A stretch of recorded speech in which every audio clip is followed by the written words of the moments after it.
আজকেরই আমি পাঠ করব বিশ্বাস অবিশ্বাসের পঞ্চমতম পর্ব। তুমি তো জানো আমি এক কথার মানুষ। আমি কিছুক্ষণ আগে আপুর বাসায় এসেছি। বিকেলে তোমার সঙ্গে জসীমউদ্দিন মোড়ে বিএফসিতে দেখা হবে। আফরিন যখন তার মোবাইলে এই কথা বলতে বলতে বাসায় প্রবেশ করে তখন সে সজলের নাম্বারে কথা বলেনি। যদিও আফরিনের মোবাইল পাওয়া যায়নি, কিন্তু তার নাম্বারটা সকালে হাসান সাহেবের কাছে দিয়েছিল সাজু ভাই। ফয়সালের কাছ থেকে সজল সরকারের পার্সোনাল নাম্বার সাজু নিয়ে এসেছিল।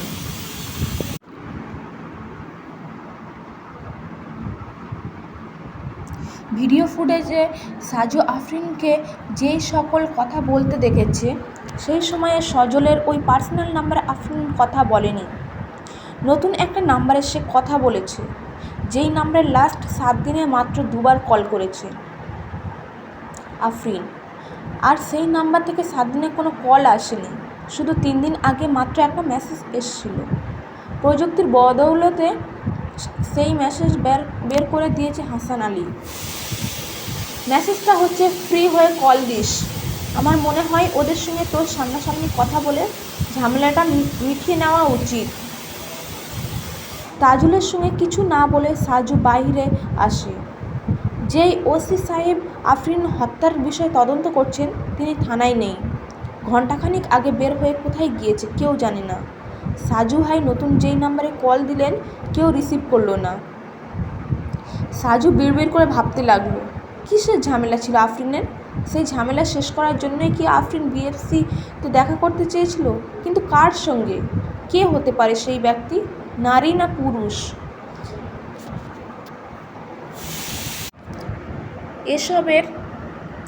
এসব বিষয় তাজুলের জানার কথা নয়। নিশ্চয়ই সজল সরকার কিছু না কিছুই জানে।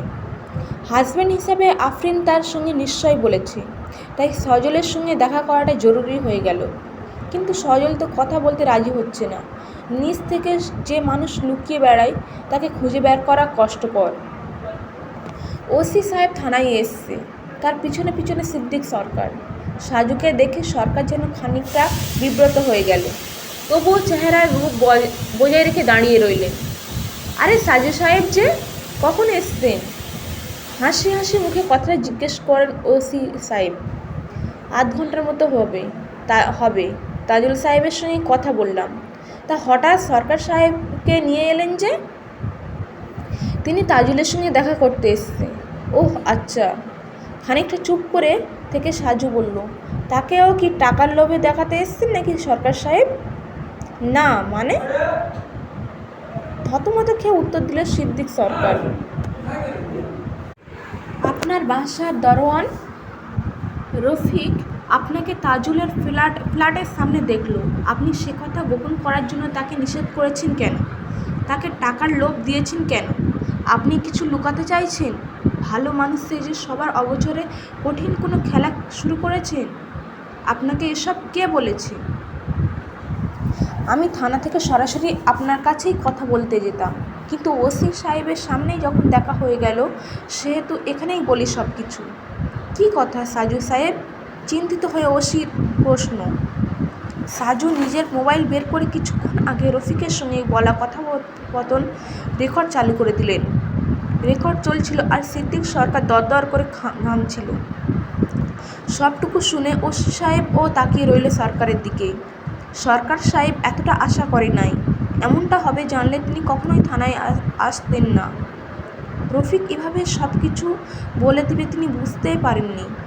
সামান্য সন্দেহ থেকে বাঁচার জন্য শুধু নিষেধ করছে রফিককে।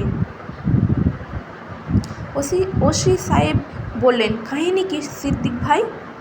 কোনো কাহিনী নয়। আর রফিক মিথ্যা কথা বলেছে। আমি তাকে এসব কিছু বলিনি, কোনো টাকার লোভ দেখাইনি। সাজু দেওয়ালের দিকে মুখ রেখে বলল, তাজুল সাহেবের কাছে শুনলাম আপনি নাকি গত বছর হজ করে এসেছেন। তো এত সহজে গড়গড় করে মিথ্যে বলতে বুক কাঁপে না? সিদ্দিক সরকার কিছু বলল না। সাজু প্রসঙ্গ পরিবর্তন করে বলল, আপনার ছেলে এখন কোথায়? আমি জানি না। সকাল থেকে তার সঙ্গে আমার দেখা হয়নি নাকি আপনি নিজেই তাকে লুকিয়ে থাকার জন্য পরামর্শ দিয়েছেন? আমি কেন তাকে লুকিয়ে থাকার পরামর্শ দেব? আফরিনের পোস্টমর্টমের রিপোর্টে বের হলেই আপনার ছেলে যে আফরিনের স্বামী সেটা বের হয়ে যাবে। কে বলেছে এসব? সম্পূর্ণ মিথ্যা কথা। আমি সজলের বন্ধু ফয়সাল সাহেবের কাছে সব কিছু শুনেছি। পরশু রাতে তাজুলকে ডেকে অপমান করেছেন, সেটাও তাজুল সাহেবের কাছে শুনলাম। মোটামুটি সব কিছু জানি বলতে পারেন। আপনি বরাবরই সব সময় ভালো সাজার চেষ্টা করেছেন। ভেবেছিলেন যদি বেশি আগ্রহ প্রকাশ করেন তাহলে আপনার উপর কোনো সন্দেহ আসবে না, কিন্তু ছোটবেলায় সেই কথাটা ভুলে গেছেন যে অতি ভক্তি চোরের লক্ষণ, তাই না? ওসি সাহেব বললেন। ওনার প্রশ্ন উত্তর দেন সিদ্দিক ভাই। চুপ করে আছেন কেন?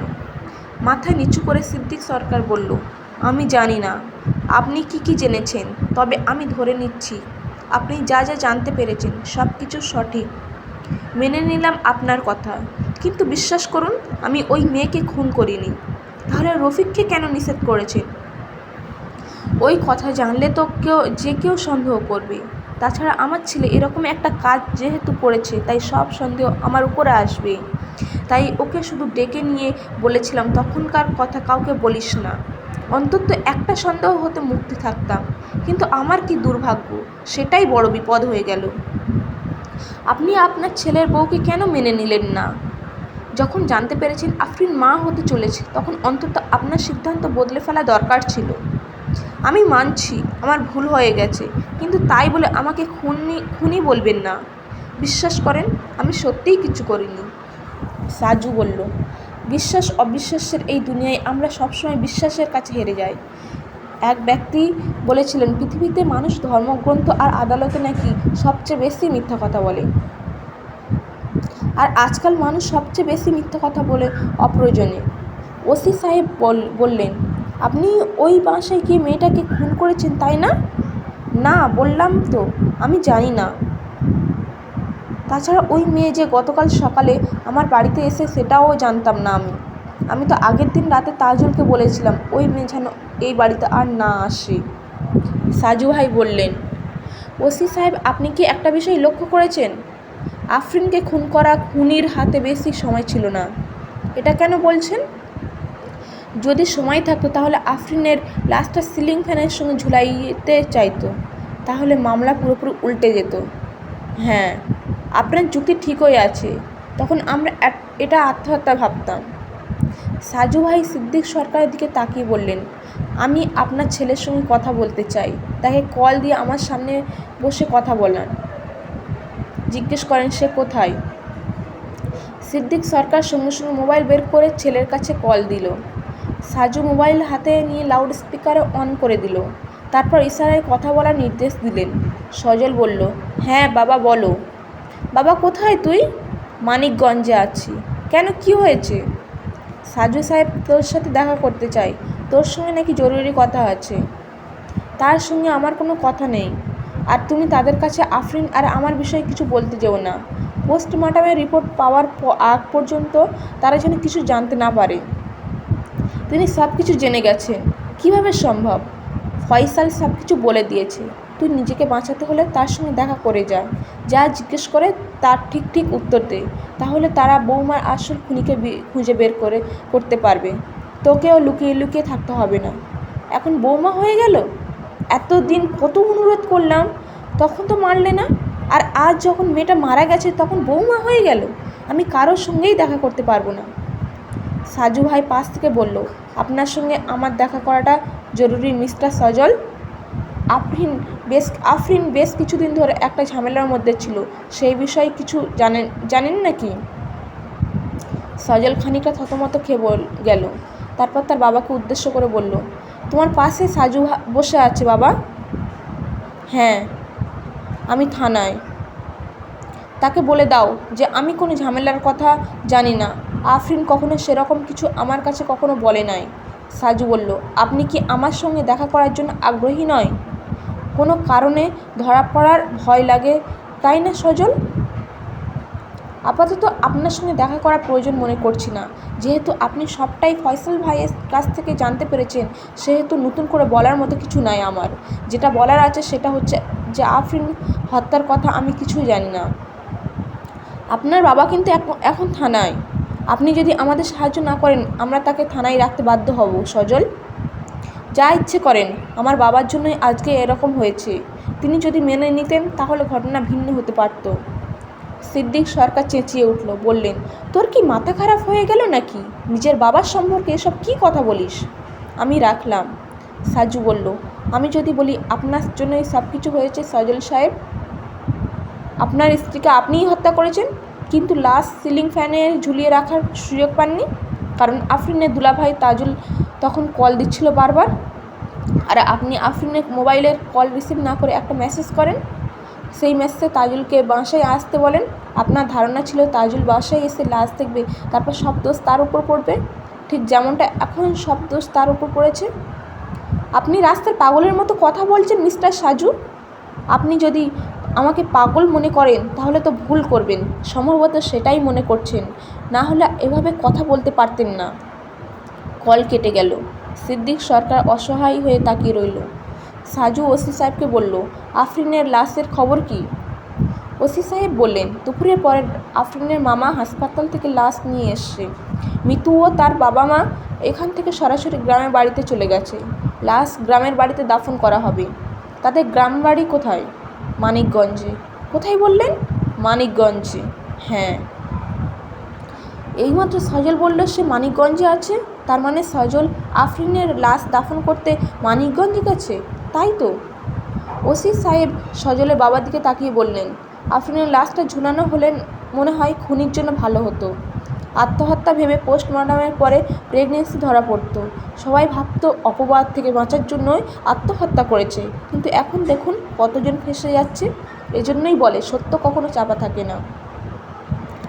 মাত্র 15 মিনিট আগে মাগরিবে আজান দেওয়া শেষ হয়েছে।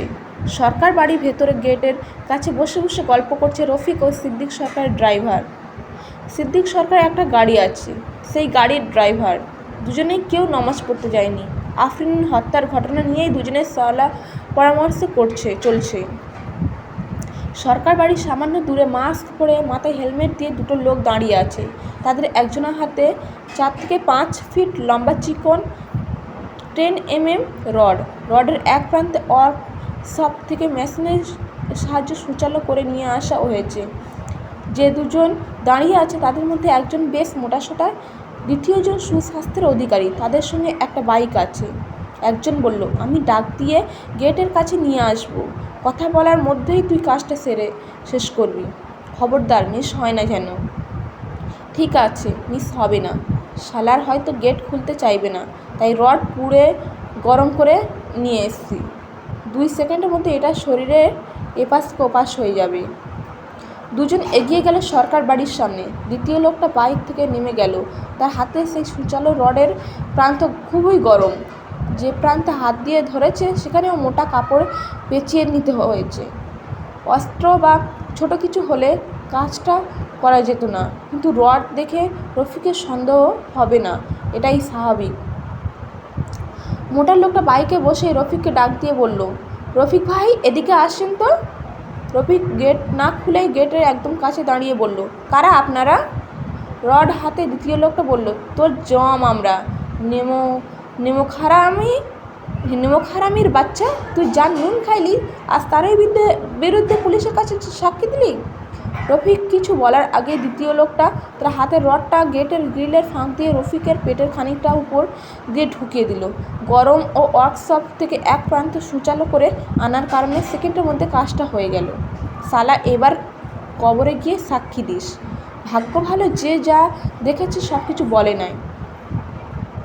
যদি বাসার ভিতরে যা দেখেছে তাও বলে দিত তাহলে তো সব শেষ হয়ে যেত।